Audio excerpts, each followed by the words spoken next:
Hello मेरे प्यारे साथियों। तो कैसे हैं आप लोग? उम्मीद कर रहे हैं मस्त ज़बरदस्त तंदुरुस्त होंगे, है ना? आपकी पढ़ाई बहुत अच्छी चल रही होगी, यही हम उम्मीद लगा के बैठे हैं।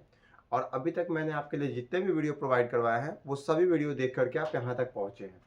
आपके सामने ये 14वां वीडियो स्टार्ट होने वाला है। 14वां वीडियो का पहला क्वेश्चन आपके सामने और मेरे पीछे है। हम तुरंत इस क्वेश्चन को सॉल्व करेंगे। उससे पहले आप लगातार अपने लिखे गए कॉपी में क्वेश्चंस को रिवीजन करते रहिएगा। जो एक्स्ट्रा फैक्ट है उसको देखते रहिएगा। मार्क्स एकदम 20 में 20 जरूर आएंगे, चाहे वो कोई भी पेपर हो, उसमें 100% आप स्कोर करके आ सकते हैं। ये जीडी का पेपर है, जीडी का 20 में 20 पक्का आएगा। चलिए, ये पहला क्वेश्चन ये कह रहा है कि 17, 30, 22 और 40 में से कौन सी संख्या घटाई जाए ताकि प्राप्त संख्या समानुपाती में हो जाए। हमको पता है कि सर 17, 30, 22, 40 में से कौन सी संख्या घटाई जाए, तो हम मान लेते हैं कि सब में से x घटाई जाए। ठीक है, सब में से x घटाई जाए, ध्यान सुनिएगा। तो जो संख्या आएगा मतलब कि x घटाई जाए तो ये आपस में समानुपाती हो जाएगी। ठीक है, तो इसको जब हम क्रॉस मल्टीप्लीकेशन करेंगे तो यहाँ से जो x का मान आ जाएगा वो आ जाएगा 4। आप क्रॉस मल्टीप्लीकेशन करके x का मान निकालिएगा, उसका मान आ जाएगा 4। बस समझिएगा, जब x का मान आ जाएगा 4, बात समझिएगा हमारा, तो ध्यान सुनिएगा, तो हम कह सकते हैं कि जो संख्या घटाने वाली है वो संख्या हो जाएगी 4। ठीक, क्यों ऐसा शॉर्ट्स में बना दिए हम? क्योंकि ऐसा क्वेश्चन हम पीछे बताए हुए। एक और बात बताए हुए, तरीका एक यहाँ पे हो गया। तरीका दो हम बताए थे कि आप क्या कर लीजिए, 17 minus x divide by 30 minus x था। ठीक, 22 minus x divide by 17 minus x कर लीजिए। ठीक, यहाँ से x का मान वो पुट करिएगा, ध्यान सुनिएगा, x का मान ऐसा पुट करना है कि ये सब कट करके 1 के बराबर आ जाए। ठीक है, तो हम मान लेते हैं कि x का मान यहाँ पे 4 आता है, यहाँ पे भी x का मान 4 आता है, यहाँ पे भी 4 आता है, यहाँ पे भी 4 आता है। अब 17 में से 4 घटेगा तो यहाँ पे 13 आता है, यहाँ पे 26 आता और यहाँ पे 18 आता, घटाते तो यहाँ पे 36 आएगा। ये काटेंगे तो 1/2 आएगा। ठीक है, और 2 से काटेंगे तो 13 और ये 13 से 13 कट जाएगा, यानी कि 1 बराबर 1 आ गया, अर्थात मेरा 4 मानना एकदम सही है। ठीक है, उम्मीद करते हैं पहला क्वेश्चन आपको बहुत बेहतरीन ढंग से समझ में आया होगा। मैं अब क्वेश्चन नंबर 2 की तरफ चलता हूँ। ठीक है, 2 नंबर देखिए, 2 नंबर क्वेश्चन क्या कह रहा है? बोल रहा है कि एक व्यक्ति ने समान मूल्य पर 2 वस्तुएं खरीदी और एक पर 15% का लाभ हुआ। देखिए यहाँ पे समान मूल्य पर बेचा नहीं, कल जो क्वेश्चन में करवाया था वो बेचने वाला था, लेकिन यहाँ पे खरीदी वाले वस्तु है। ठीक है, और एक को 15% के लाभ पर और दूसरी को 5% की हानि पर बेच दिया, तो कोई बात नहीं है। आगे बोल रहा है कि एक को 15% के लाभ पर और एक को 5% की हानि भी बेचा है। ठीक, यदि दोनों विक्रय मूल्यों के बीच का अंतर 80 रुपए है, बात समझिएगा जी, दोनों विक्रय मूल्य के बीच का अंतर 80 रुपए है, बात समझिएगा। तो कोई भी, ध्यान सुनिएगा, अगर हमको यहाँ पे 15% का लाभ हुआ है, यहाँ पे 5% की हानि हुआ है, तो अंतर कितना का हुआ है जी? 20 का, बात समझिएगा, 20% का। और 20% का वैल्यू 80 दे दिया है, तो 1% का वैल्यू कितना आ जाएगा? 4। और कोई भी जो सीपी होता है, ये बात को याद रखिएगा, अपने आप में 100% होता है, तो 100% का वैल्यू कितना हो जाएगा? 400। अर्थात जो मेरा आंसर आएगा वो आ जाएगा 400। देखिए ऑप्शन नंबर ए है। कोई दिक्कत? अगर आपसे क्वेश्चन पूछता है कि पहला विक्रय मूल्य कितना था, पहला विक्रय मूल्य कितना था जब प्रॉफिट हो रहा था, तो हमको पता है कि सर पहला विक्रय मूल्य यानी कि SP1 जो था वो 100 प्लस 15 115 था, तो 115 का वैल्यू आप निकाल लेते हैं। अगर आपसे पूछता है कि दूसरा विक्रय मूल्य कितना था, तो सर 100 में से हम 5 घटा लेते हैं, अर्थात 95 का वैल्यू बता देते हैं यहाँ पे। कोई दिक्कत तो नहीं। अगर हमसे पहला विक्रय मूल्य दूसरा विक्रय मूल्य के बीच का अंतर पूछता, अंतर तो पूछता है तो कोई बात नहीं, हम डायरेक्ट 80 बता देते हैं। तो ठीक है, हाँ ठीक है। अब सुनेगा, अगर हमसे पहला विक्रय मूल्य दूसरा विक्रय मूल्य का अनुपात पूछता तो भी हम बता देते, कोई दिक्कत नहीं है। मैं आगे चलूं, इसी से संबंधित क्वेश्चन बनेंगे सब। अब क्वेश्चन नंबर बारी आती है 3 की। उम्मीद कर रहा है कि 2 तक अच्छे ढंग से समझ में आया होगा। कोई दिक्कत तो नहीं आपको? पक्का? हाँ चलिए, क्वेश्चन नंबर 3 कह रहा है कि वह मूलधन ज्ञात कीजिए जो 2 वर्ष के बाद 8% वार्षिक चक्रवृद्धि ब्याज की दर से 1166.40 रुपए हो जाते हैं। बस समझिए, हम बताए हैं कि सीआई में सबसे पहले रेट पे फोकस करना है, तो रेट पे फोकस करेंगे तो 8% का जो मान दिया 8% दिया है। 8 का मतलब होता है 2/25। ठीक है, और कभी भी सीआई में बढ़ता ही है, ये बात को मैं बताया था। तो ये सब 25 था और 25 से 27 हो गया। इसके ऊपर वाला प्रिंसिपल होता है और इसके इधर वाला ये अमाउंट होता है, ये बात को मैं बताया था। ये 25 से 27 होता है कि 25 प्रिंसिपल होता है, 2 बढ़ गया तो ये ब्याज होता है, बात समझिएगा, ये 1 साल का ब्याज होता है, तो सीआई है। ठीक है, तो मेरा कहना है कि 25 से 27 1 साल में हो जा रहा है सर। ठीक है, अब हमारा कहना है कि सर टाइम 2 दिया है तो पावर 2 कर दीजिए, ये बात हम बता के रखें आपको। ठीक, तो जब पावर 2 करेंगे तो 25 का स्क्वायर करेंगे तो 625 हो जाएगा, 27 का स्क्वायर करेंगे तो 729 हो जाएगा। ठीक, अब बोला है देखिएगा यहाँ पे कि वह मूलधन ज्ञात कीजिए जो 2 वर्ष बाद 8% वार्षिक चक्रवृद्धि ब्याज की दर से 1166.4 रुपए हो जाता है। यानी कहीं ना कहीं ये अमाउंट दिया है और 729 का वैल्यू दे दिया 11664 ठीक है। तो ये देखिएगा तो ये आ जाता है 1.6 गुना। कितना गुना आ जाता है ये 1.6 गुना। तो आपसे पूछा है 625 का वैल्यू, 625 का वैल्यू क्योंकि प्रिंसिपल पूछा है तो 625 में हम 1.6 से गुना कर देंगे। जो आंसर आएगा वो मेरा यहाँ पे आ जाएगा प्रिंसिपल। आप आंसर देख लीजिएगा। दूसरी चीज, अगर हमसे पूछता कि सीआई बताइए तो हमारा कितना डिफरेंस था, 625 से 729 के बीच का डिफरेंस देखते हैं तो 9 में से 5 घटाएंगे तो 4 आ जाएगा सर, और 2 में से 2 घटाएंगे तो सर 0 आ जाएगा, 7 में से घटाएंगे तो 1 आ जाएगा, अर्थात इसमें हम 1.6 से गुना कर देते हैं तो हमारे पास चक्रवृद्धि ब्याज भी आ जाता। कोई दिक्कत तो नहीं। हाँ, तो ये दो चीजें यानी कि ये प्रिंसिपल और ये चक्रवृद्धि ब्याज दोनों निकाल करके आप अपने कॉपी में मेंशन कर लीजिएगा। इससे बेहतर कुछ नहीं है सॉल्यूशन। और कभी भी इस बात को ध्यान रखिएगा कि सीआई में हम रेट को फोकस करते हैं, बस टाइम देखते हैं, हमारा आंसर निकल जाता है। कोई दिक्कत तो नहीं। मैं आगे चलूं, चलिए नेक्स्ट। उम्मीद कर रहे हैं कि यहाँ तक आपको बहुत अच्छे ढंग से समझ में आ रहा हो। क्वेश्चन नंबर 3 तक आप डन कर लिए होंगे। ठीक है, अब क्वेश्चन नंबर 4 की बारी आती है। ठीक, क्वेश्चन नंबर 4 बोल रहा है कि एक लंबवृत्तीय शंकु के आधार का क्षेत्रफल कितना है जी, 154 सेंटीमीटर स्क्वायर और इसकी ऊंचाई 24 सेंटीमीटर है। ठीक, तो शंकु का वक्र पृष्ठीय क्षेत्रफल कितना ज्ञात है। बात समझिएगा जी। बोला कि एक लंबवृत्तीय शंकु है। देखिए हम शंकु के बारे में बताए थे। ठीक, शंकु के बारे में बताते हैं। ये शंकु है। ठीक, ये लंबवृत्तीय शंकु है। ठीक, ये लंबवृत्तीय शंकु इसी को कहते हैं। ठीक, अब लंबवृत्तीय शंकु के आधार का क्षेत्रफल 154 दिया है।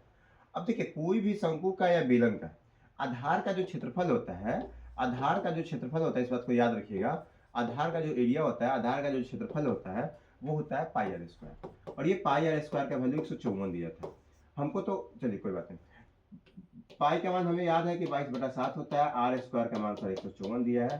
सर ये 22 से काटते हैं तो ये 7 बार में होता है, तो सर आर स्क्वायर का मान 49 हो जा रहा है, तो आर का मान सर 7 हो जा रहा है। ये बात को हम समझ पाए। आर का मान कितना हो जा रहा है, आर का मान 7 हो जा रहा है। कोई दिक्कत तो नहीं आपको। हाँ, आर का मान हमें पता चला कि सर रेडियस जो है, त्रिज्या जो है सर ये 7 आ गया। ठीक, अब हमसे बोला था कि सर ये ऊंचाई 24 दिया है। ऊंचाई कितना दिया था जी 24। अब हमको पता है कि सर 7, 24, 25 का ट्रिपलेट होता है, या फिर हम एक और बात जानते हैं कि एल स्क्वायर बराबर जो होता है r square plus h square होता है। तो यहाँ से हम क्या करते हैं, हमको पता है कि सर आर का वैल्यू दे दिया था 7, तो 7 का स्क्वायर करते प्लस 24 का स्क्वायर करते। ठीक है, ये आ जाता हमारा 625 जब इसको जोड़ते तो, और 625 एल स्क्वायर बराबर है तो एल बराबर आ जाता 25। बस समझिए। ठीक, लेकिन क्या हम ऐसे करेंगे, नहीं, आप इस ट्रिपलेट को याद करके रखिए क्योंकि बहुत जरूरी है। अगर आप ऐसा ट्रिपलेट नहीं याद करके रख रहे हैं तो आप पीछे हैं बहुत एग्जाम्स में। ठीक है, तो उम्मीद करते हैं कि आप डायरेक्ट निकालेंगे ऐसे ना कर करके। ठीक है, नेक्स्ट। अब बात समझिएगा हमारा। अब हमसे पूछा और इसकी ऊंचाई इतनी है तो शंकु का वक्र पृष्ठीय क्षेत्रफल ज्ञात करें। अब हम शंकु की पूरी बात पिछले वीडियो में बता चुके हैं, है ना। शंकु का, बेलन का, ये सब बात, बेलन का, है ना, घन का, घनाभ का, सब बात बताएं। तो हमको पता है कि सर शंकु का जो आयतन होता है वो होता है 1/3 पाई आर स्क्वायर एच। सर शंकु का जो कर्व सरफेस एरिया होता है वो होता है सर पाई आर एल। सर टोटल सरफेस एरिया जो होता है सर pi r into r plus l होता है। ये बात हम सब बता चुके हैं, लेकिन फिर भी मैं बता दिया। आधार का एरिया बता दिया। अब एक और बात बता देते हैं, आधार का परिधि। आधार की परिधि क्या है, आधार में आप देखेंगे तो वृत्त ही है, इसी कारण से पाई आर स्क्वायर हुआ था, तो हो जाएगा 2 पाई आर। ये बात को आप ध्यान रखिएगा। तो टोटल यहाँ पे 5 फॉर्मूला बता दिए, 1, 2, 3, 4, 5। अब हमसे पूछा है कि कर्व सरफेस एरिया बताइए, तो कोई बात नहीं है, 22/7 इंटू रेडियस का मान दिया था 7 और एल का मान था 25। तो हम क्या करेंगे, 25 में 50 को 0 हासिल 5, 25 में 50 5 55, अर्थात मेरा आंसर आ जाएगा 550। कोई दिक्कत नहीं। देखिए बहुत बेहतरीन ढंग से शंकु के जितने क्वेश्चंस बन सकते हैं वो सब निकाल के आपके सामने रख दिए। कोई दिक्कत नहीं होनी चाहिए। यहाँ से कौन क्वेश्चन बन सकता था कि साइलेंट हाइट कितना है, तो तुरंत बता देते 25 एल का मान। कोई दिक्कत तो नहीं। हाँ, पूरी बात निचोड़ निकाल कर रख दी आपके सामने। अब मैं आगे बढ़ूँ, आगे बढ़ूँ। अब जब हम आगे बढ़ेंगे तो एक कंपनी विभिन्न प्रकार की छूट योजनाएं देती है। बोल रहा है कि 10% और 20% की 2 क्रमिक छूटें हैं। एक खरीद और एक मुफ्त पाए, एक खरीदा और एक मुफ्त पाए, 5 खरीदे और 3 मुफ्त पाए, 5 खरीदे और 6 पाए। बस समझिए, ये सब चीज़ों को समझने की बात है। एक कंपनी है जो लगातार डिस्काउंट दे रही है, तो डिस्काउंट में आपको मैं बताया था कि 2 चीज़ों का जब सक्सेसिव डिस्काउंट निकालना पड़े, तो आप रेशियो मेथड से निकालना चाहें तो देखिए 10% का छूट दिया है, तो हम बताए थे कि 10% का मतलब होता है 1/10, यानी कि 10 में से 1 छोड़ दिया, यानी कि 10 का सामान आपको 9 में दे दिया। दूसरा बात बताया था कि 20% का छूट दिया है, अर्थात 1/5, यानी कि 5 का सामान आपको 4 में दे दिया है, तो 9 चौका 36, 10 पचे 50। ये सब बात पिछले वीडियो में बताया है। तो यहाँ पे भी देखिएगा तो ये 18 का है, और 18/50 गुने 100 जब करेंगे हम, तो आ जाएगा 36%। कितना परसेंट आ जाएगा? 36%। ध्यान सुनिएगा, तो ये आ गया मेरा 36%। तो हम कह सकते हैं कि सर इसका जो एकल छूट है ये 36% है। ठीक है, ये बात को ध्यान रखिएगा। कितना परसेंट है? 36%। अब यहाँ पे चलेंगे तो बोला एक खरीद पर एक की मुफ्त, तो कहीं ना कहीं हमको सामान कितना मिला, बात समझिएगा। आप एक खरीदे और एक फ्री में दिया गया है, अर्थात 2 सामान आपको दिया गया है, और 2 सामान दिया गया है जिसमें से एक फ्री में दिया गया है, तो एक फ्री में दिया गया है 2 सामान में से, यानी कि 50% का डिस्काउंट यहाँ मिल रहा है। ठीक, इस बात को ध्यान रखिएगा। ठीक, अब आगे चलते हैं। बोला कि 5 खरीद पर 3 मुफ्त, तो टोटल आप 3 फ्री में लिए हैं, टोटल सामान कितना ले लिए हैं? 8 लिए हैं, अर्थात ये आ जाएगा 37.5%। अब ये हम याद करवाए हैं कि 1/8 का वैल्यू 12.5% होता है, तो 3/8 का वैल्यू कितना हो जाएगा? बोलिए बोलिए बोलिए। 37.5%। अब ये आगे है कि 5 खरीदने पर 6 पाए, इसका मतलब क्या है कि एक फ्री में दिया है और 5 पर दिया है, अर्थात यहाँ पे आ जाएगा 20% का डिस्काउंट। बस समझिएगा। तो हमसे क्या बोला है, सॉरी, ये 5 खरीदे और 6 पाए, सॉरी 5 खरीदे और 6 पाए का मतलब होता है कि 6 पर एक फ्री दिया है। हम क्या बताया कि टोटल सामान आपको कितना मिला, ये ध्यान रखना है। ठीक है, तो हमको पता है कि सर टोटल सामान 1/6 हो जाएगा, एक फ्री मिला है 6 पर, तो हमको पता है कि सर 16 पूर्णांक और कितना हो जाता है? 16.2/3%, अर्थात 16.66%। अब हमसे क्या पूछा है? बोला है कि बताइए कि एक कंपनी विभिन्न प्रकार की छूट योजनाएं देती है। अब नीचे वाला किस योजना में छूट प्रतिशत न्यूनतम है, मतलब सबसे कम छूट किस में मिलेगी? तो सबसे छूट मिल जाएगी कम चौथा में। तो चौथा कहाँ पे है? ए में, अर्थात यहाँ पे आंसर मारेंगे। कोई दिक्कत? ये वाला आंसर मारेंगे ऑप्शन ए, कोई दिक्कत नहीं। अब पूरी बात समझ में आ गई होगी। अगर आपसे पूछे कि सबसे ज्यादा छूट कहाँ मिला है, तो आप सबसे ज्यादा छूट बताते हैं दूसरा पे। कोई दिक्कत तो नहीं। इस तरीके से बढ़ते क्रम और घटते क्रम में आपसे पूछ सकता है, कोई दिक्कत तो नहीं। एक और बात, इसमें क्वेश्चन और पूछता है कि दुकानदार को कौन सा छूट देना चाहिए। तो दुकानदार वो छूट देगा जिसमें उसका कम से कम डिस्काउंट देना पड़े ग्राहक को। ठीक है, तो वो देगा चौथा। ये बात समझिएगा। जब दुकानदार वाली बात आ जाएगी, ये क्वेश्चन इस तरीके से बनता है आगे चल करके, तो दुकानदार ये चाहता है, कौन दुकानदार चाहेगा कि ज्यादा छूट दे? तो ये दुकानदार साहब छूट देंगे। अगर ग्राहक वाली बात आएगी कि ग्राहक कौन सा छूट लेना चाहता है, तो ग्राहक चाहता है ज्यादा से ज्यादा छूट ले, तो ग्राहक वाला जो छूट आ जाएगा वो आ जाएगा ये वाला। तो ग्राहक साहब ये लेंगे छूट। ठीक, कि आप अगर कोई बकलोल इंसान होगा, ठीक है, तो पक्का कहेगा कि सर हम सबसे कम छूट, अच्छा बनने में कि ना हम बहुत अच्छा है, हमको कहा है ऐसा, हम ज़्यादा छूट नहीं लेंगे, हमको बड़े आदमी कहलाना है, नहीं हम कम छूट लेंगे। बस मेरा नहीं, आप चाहेंगे कि ज़्यादा ज़्यादा छूट ले, कि नहीं ऐसा करिएगा। ऐसा कुछ नहीं होता है, आप ज़्यादा से ज़्यादा ही छूट लीजिएगा। ठीक, थोड़ा सा ठंडा है भाई। चलिए, उम्मीद कर रहे हैं पूरा बात समझ में आ गया होगा। हाँ भाई, अगर ऐसे नहीं पढ़े ना तो फिर आप सच में नहीं पढ़िएगा, इतना बेसिक से पढ़ाते हैं। Next question number 6। एक स्कूल में 200 विद्यार्थी हैं, यदि लड़कों और लड़कियों की संख्या का अनुपात 9:1 है, तो स्कूल में लड़कों और लड़कियों की संख्या का मध्य अनुपात ज्ञात करिए। बात समझिएगा। एक स्कूल में क्या है कि 200 विद्यार्थी है। ठीक है, अब 200 विद्यार्थी है, ध्यान सुनिएगा, 200 विद्यार्थी है, जिसमें से बॉयज है कुछ कुछ गर्ल्स है। बॉयज 9 है तो गर्ल्स 1 है। ठीक है, यानी कि 9 1 10, टोटल 10 का वैल्यू दे दिया था सर 200। 10 का वैल्यू कितना? 200, तो 1 का वैल्यू कितना हो जाएगा? 20, यानी कि गर्ल्स सर 20 है, तो बॉयज हो जाएंगे 180। अब बोला है तो स्कूल में लड़कों और लड़कियों के मध्य अनुपात ज्ञात करें। तो हम बताए थे कि मध्य अनुपात कैसे निकलता है। मध्य अनुपात कैसे निकलता है मेरे भाई? √/AB, √/AB। ठीक, तो ए का मान हमको पता है कि कितना दे दिया, 180, एक को 1। ठीक, और बी का मान हम अपने से मान लेते हैं कितना दे दिया, 20। तो 18 दूना 36, अर्थात 3600 हो जाएगा। और 3600 का मतलब क्या होता है? रूट निकालेगा तो 0 और यहाँ पे 6, यानी कि 60।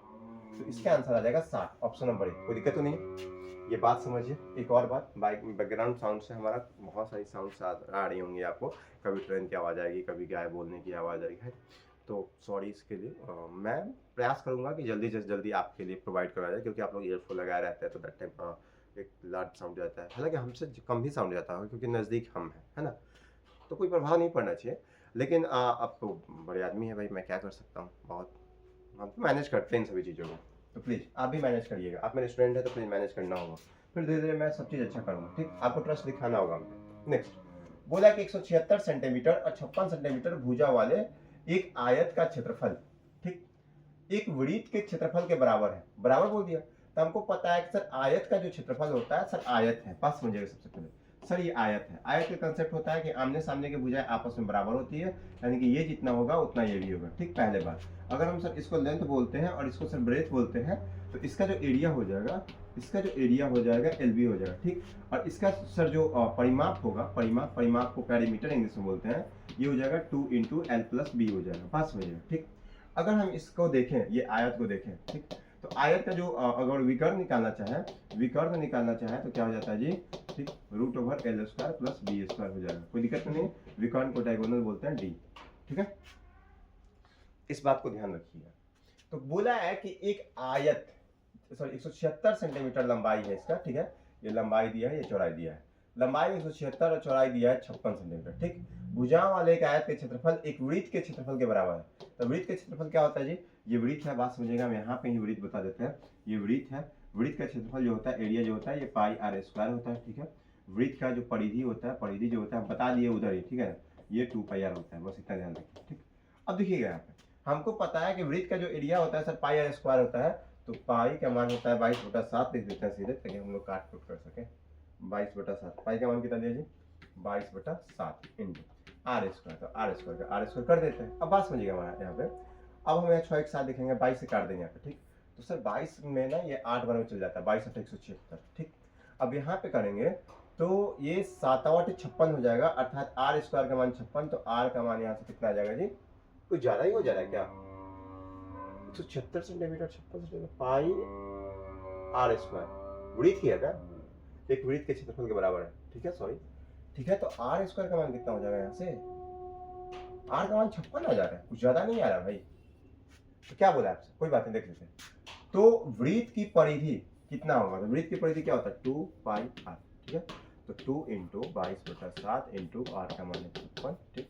7/56 होता है, 22 × 44, 44 × 8 करेंगे, 44 × 8 करिएगा तो हमको पता है कि 8 का 32 के 2 हासिल 3, 8 का 32 और 3 32 3 35 352। देखिए भाई तो हम कर गए थे। अमूमन r का मान 56 नहीं आता, इस कारण से मुझे लगा था कि क्या है, नहीं है, इतना बड़ा कैसे हो सकता है ना, कुछ भी पॉसिबल है, ठीक है। मैं आगे चलो, नेक्स्ट बोला है क्वेश्चन नंबर 8 कि a का वह न्यूनतम मान कितना होगा जिससे संख्याएं 6 6 3 8 1 4 3 5 3 से विभाज्य है। तो हम 3 से विभाजता का नियम बताए थे। 3 से विभाजता का नियम ये होता है कि अगर संख्याओं का सम, ध्यान सुनेगा, अगर संख्याओं के अंकों का सम, अगर संख्याओं के अंकों का सम अगर 3 से कट जाता है तो वह संख्या भी 3 से कटेगा। तो हम बताए थे कि 3 का पहरा में जहां जहां जोड़ने पर उसको ये डिलीट कर दीजिएगा, ठीक। अब देखिए 6 भी आता है 3 के पहरा में, 3 भी आता है 3 के पहरा में, हटा दिए। 8 4 12 हो गया तो ये भी 3 के पहरा में आ जाएगा, ये भी 3 के पहरा में आता है। 5 में क्या जोड़िएगा कि 3 के पहरा में आ जाता है, 5 में हम 1 जोड़ देते हैं तो 6 आ जाएगा, जो कि 3 के पहरा में आता है 1 आ जाएगा, डी का मान, कोई दिक्कत नहीं। ऐसे ही 3 का 9 का बता दिए हैं, तो आप विभाजता का नियम कम से कम 3 का 9 का 11 का 2 का 4 का 8 का ध्यान रखेंगे। ये सब हम पिछले वीडियो में बता चुके हैं, तो आपको कोई दिक्कत नहीं होगी, ठीक। नेक्स्ट अब जा करके पीछे वाला वीडियो देखिए यार, नोट से करिए। बोल रहा है यदि रमेश 12 किलोमीटर प्रति आवर की बजाय 15 किलोमीटर प्रति आवर की गति से चलता है तो वह समान समय में 2 किलोमीटर अधिक चलता है। रमेश द्वारा समान समय में 12 किलोमीटर प्रति आवर की गति से तय 12 किलोमीटर प्रति आवर की गति से तय की गई वास्तविक दूरी कितनी है, ये बताना भाई। एक बात याद रखिएगा, हम बताए थे ये बात को, ठीक, कि टाइम स्पीड एंड डिस्टेंस में कुछ चीजों को ध्यान रखना पड़ता है। सबसे पहले ध्यान रखना पड़ता है कि डिस्टेंस बराबर होता है स्पीड इंटू टाइम, ठीक। यहीं से स्पीड बराबर होता है डिस्टेंस बटा टाइम, फिर यहीं से टाइम बराबर होता है क्या, डिस्टेंस बटा स्पीड। ये 3 बातें तो एकदम अमूमन याद रखनी चाहिए। फिर हम बताए थे कांस्टेंट वाली बात कि टाइम स्पीड डिस्टेंस में जब कोई चीज, जो भी चीज का जिक्र ना करे उसको हम कांस्टेंट मान लेते हैं। मान लेते हैं डी का जिक्र ना करेगा तो डी कांस्टेंट, टी का जिक्र नहीं करेगा तो टी कांस्टेंट। कांस्टेंट का मतलब होता है समान, ठीक है। स्पीड का जिक्र ना करे तो स्पीड कांस्टेंट, यानी हम अपने से समान मान लेंगे, ठीक। बोला है कि एक जगह 12 किलोमीटर प्रति घंटा ट्रेन चल रही है और एक जगह ट्रेन कितना किलोमीटर प्रति घंटा, 15 किलोमीटर प्रति घंटा ट्रेन चल रही है। ये स्पीड है। ठीक, आगे बोला है कि समान समय, ये देखिए बोल भी दिया है समान समय, तो कहीं ना कहीं टाइम कांस्टेंट हो गया। हम जानते हैं कि सर डी बराबर एस इंटू टी होता है, कांस्टेंट की जगह हम एक मान लेते हैं, तो डी बराबर एस हो गया। अर्थात हम कह सकते हैं कि डी जिस रेशियो में होगा उस रेशियो में स्पीड होगा। ये बात हम पिछले वीडियो में बताए। तो यानी कि सर ये अगर स्पीड है तो यही सर डिस्टेंस भी हो जाएगा, ये ध्यान रखिएगा सर, यही डिस्टेंस भी हो जाएगा। ठीक, ये डिस्टेंस हो जाएगा, वही स्पीड होगा।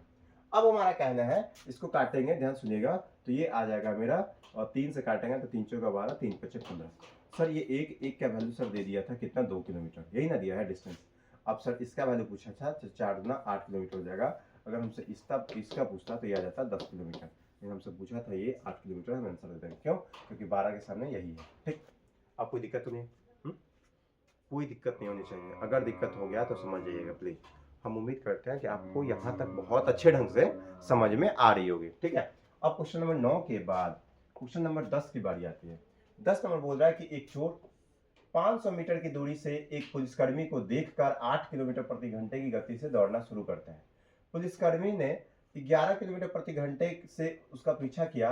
पकड़े जाने से पहले चोर द्वारा कितनी दूरी तय की गई, यदि आवश्यक हो तो 2 दशमलव स्थानों तक पूर्णांकित कीजिए। मतलब इसका कहना है कि अगर जरूरी हो तो आप 2 दशमलव स्थान तक कर सकते हैं, या फिर पहले अगर आंसर आ रहा है ऑप्शन में कोई दिख रहा है तो उसको मार के आप निकल जाइएगा। ठीक, तो देखिए हमको पता है कि सर हम इस टाइप को कैसे क्वेश्चन बनाते हैं, ध्यान सुनिएगा। एक चोर 500 मीटर की दूरी से एक पुलिसकर्मी को देखे और 8 किलोमीटर प्रति घंटे के स्पीड से चोर भाग रहा है। ये देखिए चोर, सी से चोर, ये 8 की स्पीड से भाग रहा है। पुलिस है जो कि कितना की स्पीड से भाग रहा है, 11 की स्पीड से भाग रहा है। ठीक, अब हमारा कहना है कि सर तब जब, ध्यान सुनिएगा, कि जब चोर को देख लिया पुलिस, या हम यहाँ पे, ठीक है, और पुलिस वहाँ पे है, ठीक है, और पुलिस, सॉरी, हम भाई हम ही को चोर बनाइएगा, चोर हम ही को बना लेंगे, नहीं प्लीज मत बनाइए। देखिए हम पुलिस हैं, आप चोर हैं, हम पुलिस हैं, आप चोर हैं वहाँ पे, ठीक है, और हम आपको देख लिया, तुरंत आप भी उसी समय देख लिया कि अरे भाई पुलिस है, अब भागना स्टार्ट करेंगे हम, बात समझिएगा, उसी समय भागना स्टार्ट करेंगे कि ना, आइए पुलिस साहब हम आप नज़दीक आ जाइएगा तो हम भागेंगे, बताइए इस तरीके से होगा नहीं ना। नज़दीक जब जाएंगे तो आपको पकड़ ही लेंगे। तो अब जैसे हम आपको देखेंगे और आप हमें देखिएगा, यानी कि पुलिस जब चोर को देखेगा और चोर जब पुलिस को देखेगा, ठीक है, यानी दोनों एक दूसरे को जब देखेगा तो तुरंत भागना स्टार्ट करेगा। कि पुलिस भी है ना भाग दो, हम आराम से पकड़ लेंगे, हम तो पुलिस है, या बहुत तेज दौड़ते हैं, बहुत फिजिकल तैयारी करके आएगा, नहीं भाई गड़बड़ हो जाएगा, तुरंत भागना होगा आपको।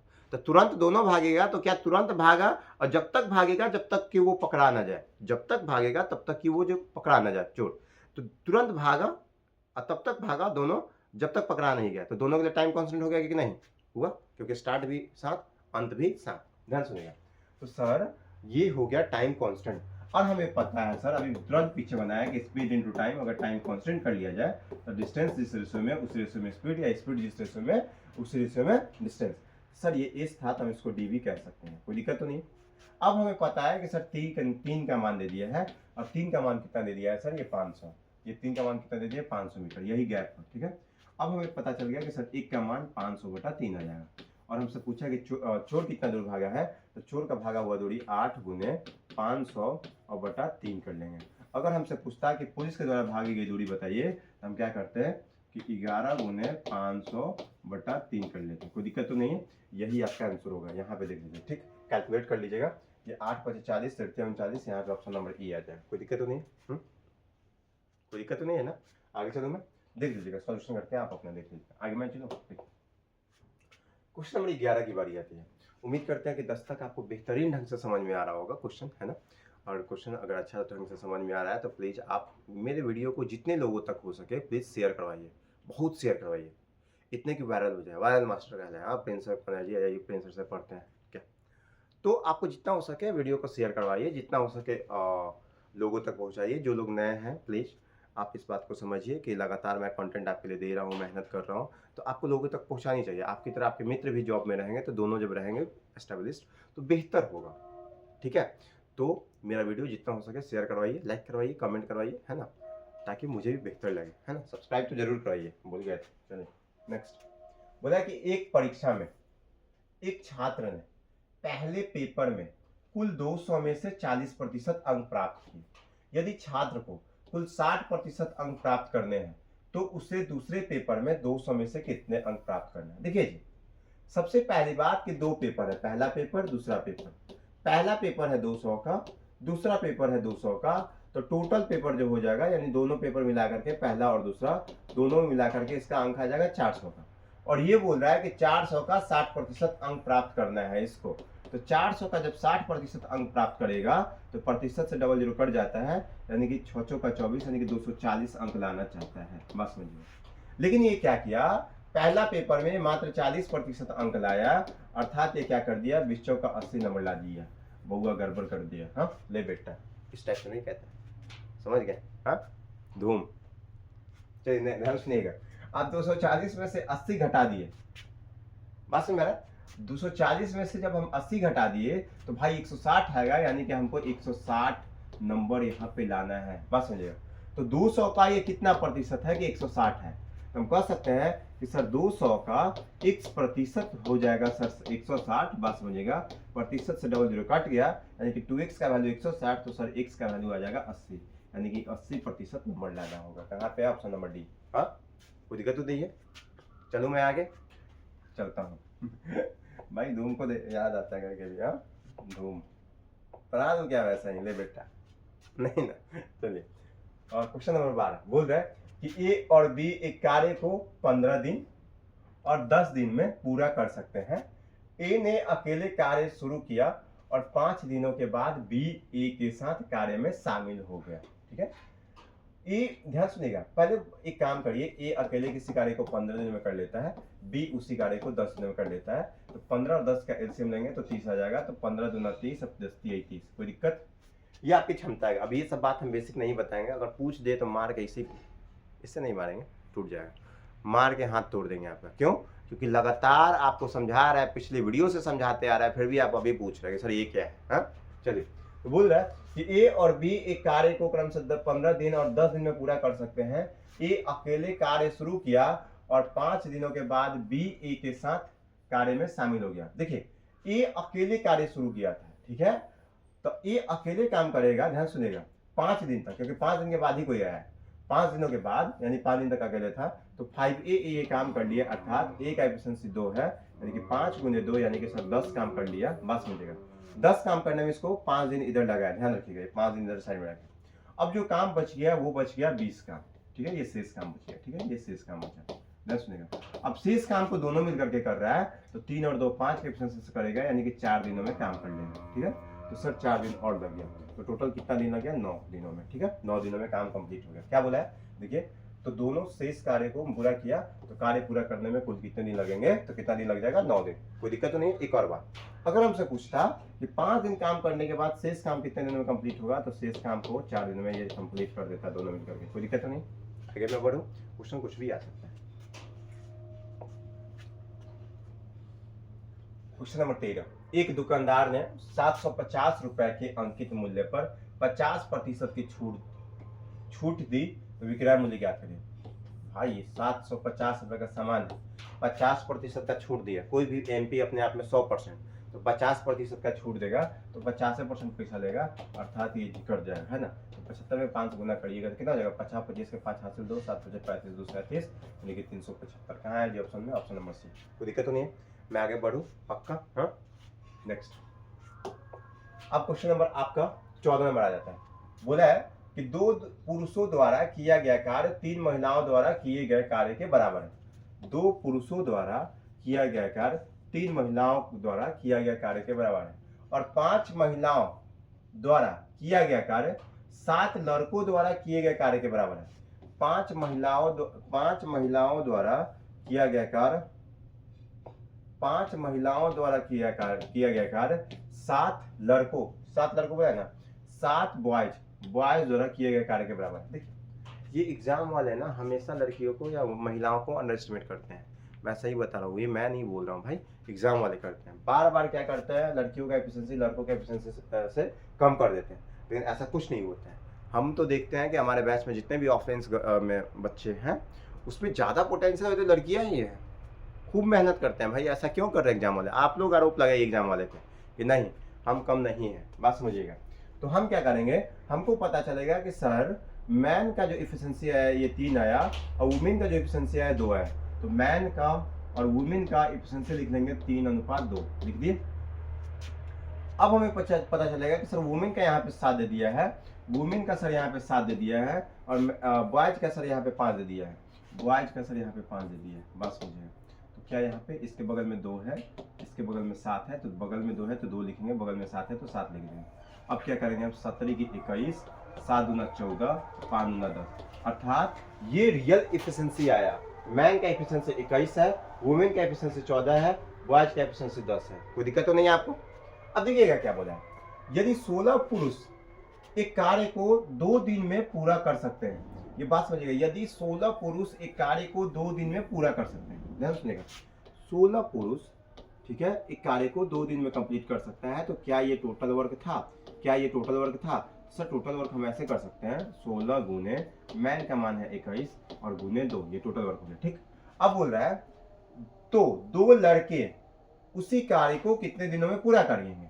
तो 2 लड़के, लड़के का मान है, लड़के का एफिशिएंसी है 2, सॉरी ध्यान सुनिएगा, 2 लड़के तो 2 भी काम करेगा और बी का मान है 10, ठीक है, बी का मान है 10, तो 10 गुने 2 करेंगे तो 20, यानी कि 20 के एफिशिएंसी से ये सब काम करेगा तो 20 से भाग कर दीजिए, 2 से काटिएगा तो यहाँ पे 10 आ जाएगा, 2 से काटेगा तो कितना जाएगा? 10 आ जाएगा। अब हमको पता चला कि 16 कम 16 के 6 हासिल 1, 16 में 32 से 33 बटा 10 है, तो 33.6 दिनों में काम कंप्लीट हो जाएगा।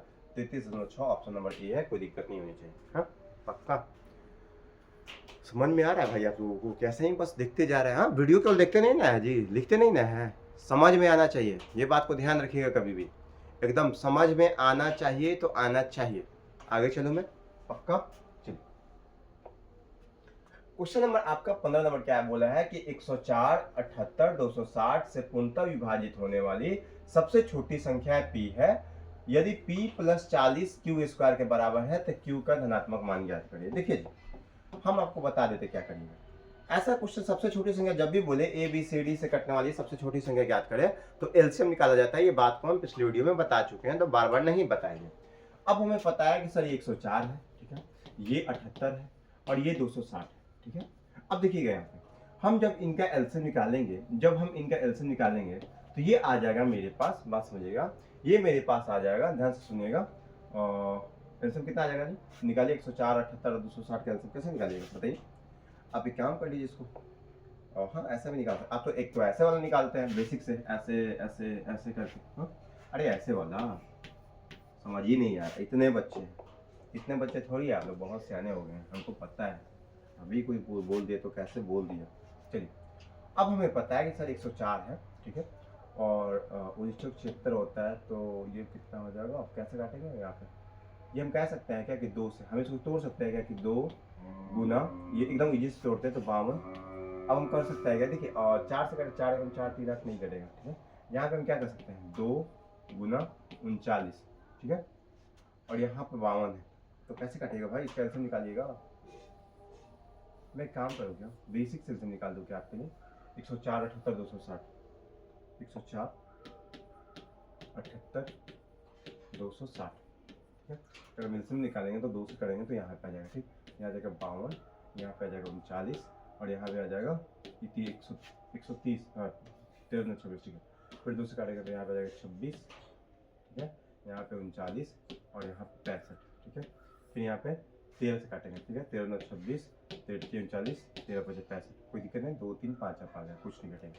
तो आपको पता चला सर 13 दूना 26, 26 दूना 52, 52 दूना 104, ठीक है, अब 5 3 15, 104 में जब हम 15 से गुना करेंगे आ जाएगा 15 चौका 60, ठीक है, 15 कम 15 यानी कि 1560 एलसीएम। इनका जब एलसीएम निकालिएगा तो 1560 आ जाएगा, बात समझिएगा, ठीक।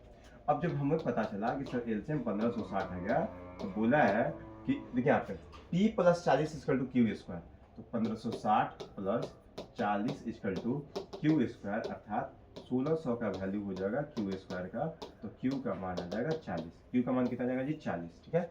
क्यों? क्योंकि क्यू स्क्वायर बराबर 1600, तो क्यू का मान रूट में होगा तो 40, तो क्या पूछा आपसे? क्यू का मान तो 40, कोई दिक्कत नहीं, कोई दिक्कत तो नहीं है, आपको ऐसे करके निकाल सकते हैं। मैं आगे बढ़ूँ, क्वेश्चन नंबर कितना है जी? 16। बोला है कि यदि ए का 18% बी के 40% के बराबर है तो ए और बी का अनुपात है। देखिए ए का 18%, ठीक, बी के 40% के बराबर है, तो प्रतिशत से प्रतिशत कट जाएगा, ठीक है। अब काटेंगे तो 2 से काटेगा तो 9, ये काटेगा तो 20, ठीक है। तो ए का मान 20 और बी का मान 9, 20 और 9 हो गया आंसर। कोई दिक्कत नहीं, सेम लिख देना था, कर देना था, आगे भी मतलब बहुत ईजी क्वेश्चन था। क्वेश्चन नंबर 17 बोला है कि 3 वर्ष पहले कस्बे की जनसंख्या 84,000 थी, ठीक है। शहरों की ओर प्रवास करने के कारण यह 10% की प्रतिवर्ष की दर से घटती है, ठीक है। 10% के रेट से घटती है, अर्थात -1/10 हो जाती है, यानी कि 10 होगा पहले, अब हो जा रहा है 9। अब प्रत्येक साल ये हो रहा है। हम बताते हैं कि कभी भी जनसंख्या वाला क्वेश्चन आया तो वो सीआई में बनता है, और सीआई का क्वेश्चन बताते हैं कि रेट को पकड़िएगा और टाइम को पकड़िएगा। तो हम रेट पकड़ लिए थे 10%, घटने के बाद बोला था तो -1/10 यानी 10 से 9 हो गया, और टाइम दिया था कितना साल, 3 वर्ष। तो हम इसका पावर 3 कर देंगे, बात समझिए, पावर 3 कर देंगे। जब पावर 3 कर देंगे तो ये आ जाएगा 1000 और यहाँ पे आ जाएगा 1331, ठीक है। और हमें पता है, ध्यान सुनिएगा, हमें पता है कि ये इनिशियल होता है, यानी कि पहली वाली जनसंख्या होता है, ये बाद वाली जनसंख्या होती है, यानी फाइनल वाली जनसंख्या होती है, बात समझिएगा। अब हमसे बोला कि 3 वर्ष पहले कस्बे की जनसंख्या 84,000 थी, यानी कहीं ना कहीं 1000 का वैल्यू 84,000 दे दिया था, ठीक है। तो 1 का वैल्यू कितना आ जाता है जी, 1 का वैल्यू 84 आ जाता है, इस बात को ध्यान रखिएगा। तो हमसे पूछा है कि शहर की वर्तमान जनसंख्या क्या है, तो 1331 है वर्तमान जनसंख्या। कितना करेंगे इसमें से, सॉरी 9 का क्यों करना था जी, हमको याद है कि सीआई बना रहा है तो जल्दी जल्दी कर लेंगे। देखिए 9 का क्यों करेंगे तो कितना हो जाएगा जी, 729। हम 729 में हम कितना से गुना करेंगे, 84 से। तो अगर यूनिट 9 चौका 36 यूनिट डिजिट 6 सब में आ जाए, ये नहीं है, ठीक है। तो आप कर लीजिएगा जो भी आंसर होगा, इसको गुना करके आप यहाँ पे आंसर मुझे कमेंट बॉक्स में बता दीजिएगा कि आंसर कितना होगा, ठीक है। बहुत ईजी बात है। एक और बात पूछेगा कि जनसंख्या में कितने की कमी हुई, तो आप देख लीजिएगा कि 100 में से 729 घटा दीजिए, तो आपको पता है कि जितना की कमी आएगा यही कमी आता है, इनके बीच का गैप यही कमी आता है या वृद्धि आता है, कोई दिक्कत नहीं है। अगर वृद्धि वाला क्वेश्चन आता है तो बढ़ाते, कमी वाला तो घटाते हैं, यही कमी अंतर यही आता है, ठीक। नेक्स्ट, बस इतना याद रखिएगा कि कभी भी जनसंख्या वाला क्वेश्चन में हम सीआई की तरफ बनाते हैं, ठीक है। नेक्स्ट बोला है कि एक व्यक्ति किसी कंपनी का स्टॉक 12,000 रुपए में खरीदता है, यदि वह उस स्टॉक को बेचता है 1 वर्ष के बाद तो उसे 15,000 रुपए में मिलते हैं, तो अर्जित लाभ प्रतिशत ज्ञात करें। देखिए हुआ क्या है, 12,000 का सामान खरीदा है और ये 15,000 में बेच दिया, यानी कि सीपी है, बात समझिएगा, ये सीपी है और ये एसपी है, ठीक है। तो हमको पता है कि सर ये सीपी है और ये एसपी है, तो फायदा कितना का हुआ, खरीदा है 12,000 में, बेचा है 15,000 में, तो 3,000 का फायदा हुआ है, ठीक है। 3,000 का फायदा हुआ, कितना पे हुआ है, 12,000 पे हुआ है, तो 3 चौका 12 यानी कि 1/4, और 1/4 का वैल्यू बता के रखा है, 25% होता है। ये बहुत ईजी क्वेश्चन था, ठीक है। मैं आगे बढ़ूँ, बताइए ना। ये भी पीवाईक्यू ही करवा रहे हैं आपको, पूरा पीवाईक्यू, जितने भी क्वेश्चन मैं करवा रहा हूँ अभी वो सब पिछली साल की क्वेश्चन है, कोई ना कोई ईयर्स में क्वेश्चन आए हैं, ठीक है। अब बोला है कि एक पार्क में सप्ताह के दिनों के औसतन 30 बच्चे खेलते हैं, मतलब पूरे सप्ताह का अगर औसत निकाला जाए तो हर एक दिन 30 बच्चे खेलते हैं पर डे, ऐसे समझिए। और सप्तांश में औसतन 60 बच्चे खेलते हैं, तो शनिवार से शुरू होने वाले जून के महीने में प्रतिदिन पार्क में खेलने वाले बच्चों की संख्या ज्ञात करिए। देखिए जी, ये क्वेश्चन समझाने का सबसे बेहतरीन तरीका जो है मैं समझाता हूँ। ये क्वेश्चन ऐसे समझिए कि पार्क में बच्चा तब ज्यादा आएगा जब उसका स्कूल छुट्टी रहेगा, पार्क में बच्चा जब तब आएगा जब उसका स्कूल छुट्टी रहेगा। बहुत जगह ये माना जाता है कि शनिवार और रविवार का, मतलब एसएससी जो मानते हैं मैं उसी को बता रहा हूँ, कि शनिवार और रविवार को 2 दिनों छुट्टी मानती है। क्यों? क्योंकि जब आपकी एसएससी में नौकरी हो गई तो आपको शनिवार और रविवार को छुट्टी मिलेगी, ठीक है। अब बात समझिएगा, तो हमारा ये कहना होता है, अब हर एक पोस्ट पे नहीं होता है भाई, देख लीजिएगा। एक पार्क में सप्ताह के दिनों में 30 बच्चों खेलते हैं। सबसे पहले ये कौन सा महीना का जिक्र किया है, तो जून का। तो जून होता है कितने दिनों का, 30 दिनों का। देखिए ऐसे बच्चा की तरह बताया जाता है कि देखो ये जो ऊपर आ गया ना वो 31 दिन का, जो खाल में आ गया 31 दिन का, तो जनवरी, फरवरी, मार्च, अप्रैल, मई, जून हो गया। खाल मतलब क्या होता है, गड्ढा, बात समझ में आ रहा है। तो जून, अब बात समझिएगा जी, तो जून हो गया सर जी 30 दिन का, और हमें पता है सर कि दिन स्टार्ट हो रहा है शनिवार से, ठीक है। तो सर शनिवार 5 आ जाएगा, ठीक है, और रविवार भी 5 आ जाएगा, ठीक है, बात समझिएगा। अब बचा कितना नॉर्मल दिन, नॉर्मल दिन कितना बच गया सर, तो 20 दिन, बात समझिएगा। तो जिस दिन स्कूल खुल रहा है, क्योंकि यही तो दिन छुट्टी हो रहा है, तो जिस दिन स्कूल खुल रहा है उस दिन कितने बच्चे आ रहे हैं, 30 बच्चे। सर स्कूल खुलने वाले दिन में 20 गुने 30 बच्चे आ गए, प्लस अब छुट्टी वाला दिन कितना हो गया सर, तो 10। अब 10 दिन हो गया, इसमें कितने बच्चे आएंगे, 60 बच्चे, 60 बच्चे, और डिवाइड बाई कितना दिन हो जाएगा, 30 दिन। यही एवरेज आएगा। देखिए हम ऐसा क्वेश्चन ऐसे सॉल्व करना सिखाया है कि 30 से 30 सीधे काट दीजिए और 30 में 60 काट लीजिए, यानी कि 20 यहाँ पे और 20 यहाँ पे, यानी कि एवरेज आ जाएगा 40। एवरेज कितना आ जाएगा जी 40, कोई दिक्कत तो नहीं है। एवरेज कितना आ जाएगा 40, कोई दिक्कत तो नहीं है। इस टाइप से काटना बताया था कि अगर काटिएगा यहाँ पे तो ये जो है इसको भी काटते हैं, ये जो है इसको भी काटते हैं, तो डायरेक्ट आप कट कर सकते हैं। जितने भी बच्चे हमसे पढ़े हैं ये सब बात को जानते होंगे, कैलकुलेशन जानते होंगे, ठीक है।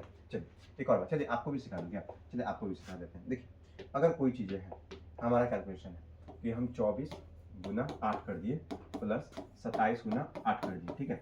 अब हमको इसको 4 से भाग करना है, तो हम देखेंगे कि दोनों में क्या कॉमन, 8 8 है, 4 से दोनों में कट जाएगा, तो 4 गुना 8, ठीक है। फिर यही 4 से यहाँ पे काटेंगे, 4 गुना 8, बस समझिएगा। अब 24 गुना 48 है, 27 गुना 54, अब जोड़ देंगे 48 प्लस 54, तो कोई दिक्कत नहीं है, कर लेंगे आंसर, कोई दिक्कत तो नहीं। अगर हम बोल देंगे ऐसे, ध्यान सुनिएगा, ये है 56 गुने 4 प्लस 96 गुने 8 डिवाइड बाई 8 से काटना है, तो नहीं काट लेंगे हम 8 से, 8 से 56, ठीक है, और ये 8 से 8 कट गया। अब जोड़ लीजिए, 7 28 प्लस 96, ये आसान होता है। तो यहाँ प्लस रहा, माइनस रहा, गुना रहा, कोई यहाँ पे माइनस रहा, तो ऐसा कर सकते हैं आप, ठीक है, क्योंकि कॉमन हो जाता है बाद में। क्वेश्चन छोड़े तो नहीं है भाई, बहुत बहुत ध्यान रखना पड़ता है इन सभी चीज़ों का। नेक्स्ट क्वेश्चन नंबर 20 ही है, 19 नंबर बता रहे थे, बहुत जल्दी पहुंच गए जी। हाँ ओ भाई कोई छोड़े उड़े तो नहीं है, इतना जल्दी कैसे पहुंच गए। चलिए कोई बात, 20 नंबर मेरा, वहाँ पे 20 नंबर क्वेश्चन बोला है कि 74 व्यक्तियों की औसत आय 5200 रुपये है और एक प्रबंधन, देखिए आपका 74 व्यक्तियों का औसत आय 5200 रुपये है और एक प्रबंधन के आय 6000 रुपये है। पास में जाएगा, कितना रुपया है जी 6000 रुपये।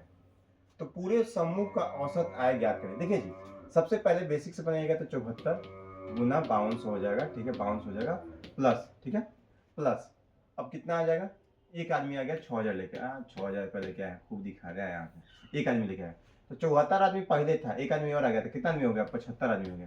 अब काटने का तरीका कैसे है जी, हम बताए थे आपको, देखिए 7 4 11 5 2 7, 3 से नहीं कटना जाता, सिर्फ आप 25 से यहाँ से काट सकते हैं। कितना से काट सकते हैं, 25 से काट सकते हैं। देखिए आप 25 थे 75, कैसे काटेंगे, देखिए यहाँ सॉरी व्हाइट नहीं था, ब्लैक नहीं था, यहाँ पे जब काटिएगा तो ये 25 थी 75, यहाँ पे 25 चौका 100, ठीक है, यहाँ पे 25 चौका 100, ठीक है। तो जब ये करिएगा तो ये आ जाएगा 52 गुने 4 गुने 74, ये जो भी सॉल्व करिएगा ये आपका एवरेज आ जाएगा, बात समझिएगा। लेकिन मेरा कहना है कि ऐसे क्यों सॉल्व करिएगा, एक और तरीका मान लीजिए, एक और तरीका क्या, इसका स्क्रीनशॉट ले लीजिए, ये बेसिक तरीका है। नेक्स्ट, अब हमें पता है कि सर अगर ये 6000 लेकर के आया है और इसका 5200 था, तो सर 5200 तो एवरेज होगा ही, सॉरी कम से कम 5200 तो होगा ही।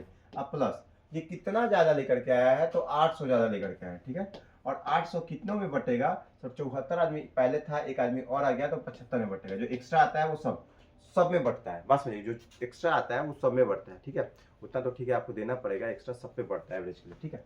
तो बात समझिएगा, ये 25 थे 75 हो गया, ठीक, ये 25 चौका 100 हो गया।